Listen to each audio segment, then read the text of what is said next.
జున్ను మన్ను. ఒక అందమైన అడవి.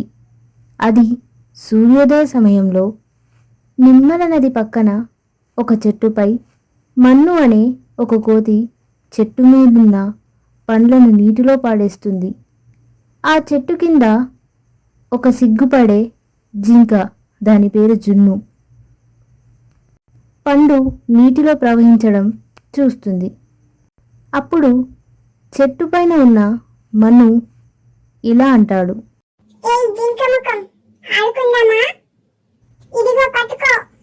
అని పండును విసురుతాడు. దానికి జున్ను ఇలా అంటుంది, నాకు నీళ్ళలో ఆడటం అంటే చాలా భయం. అప్పుడే మన్ను కాలు జారి నీళ్ళల్లో పడుతుంది.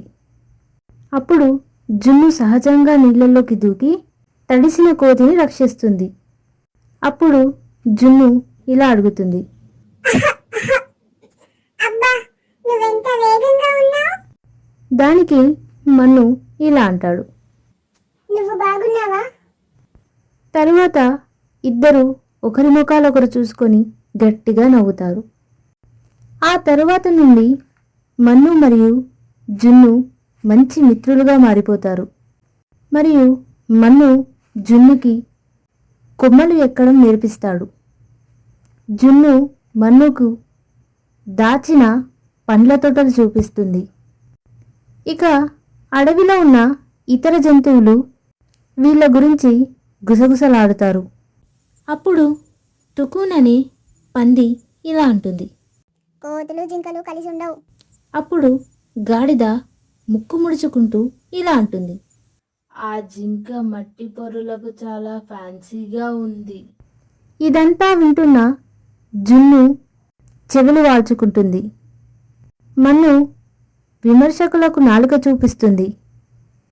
ఒకరోజు మబ్బులు దట్టంగా కమ్ముతాయి. ఒక పక్షి ఎగిరిపోతూ నీటిలో ఏడుస్తుంది. జున్ను పక్షిని రక్షిస్తుంది. జంతువులన్నీ చప్పట్లు కొడతాయి. పక్షి కుటుంబం వారికి పువ్వులమాల ఇస్తుంది. టుకున్ మరియు గాడిద ముందుకు వస్తాయి. టుకున్ ఇలా అంటుంది, మేము కొంచెం తప్పుగా అనుకున్నాం. గాడిద ఇలా అంటుంది, నీ మట్టి పోరు స్కిల్స్ చాలా అద్భుతంగా ఉన్నాయి. మన్ను మరియు జున్ను ఒకరినొకరు చూసుకొని నవ్వుకుంటారు. జున్ను ఇలా అంటుంది, నువ్వు బలమైన దానివి, మనం జట్టుగా పనిచేద్దాం. అవును, మన్ను ఇలా అంటాడు, కానీ నది చాలా బలంగా ఉంది, మనం ఉత్తమ స్నేహితులం. వారు సూర్యాస్తమయంలోకి పరిగెత్తుతారు. మన్ను జున్ను వీపుపై జాకీలా కూర్చొని ఉంటాడు.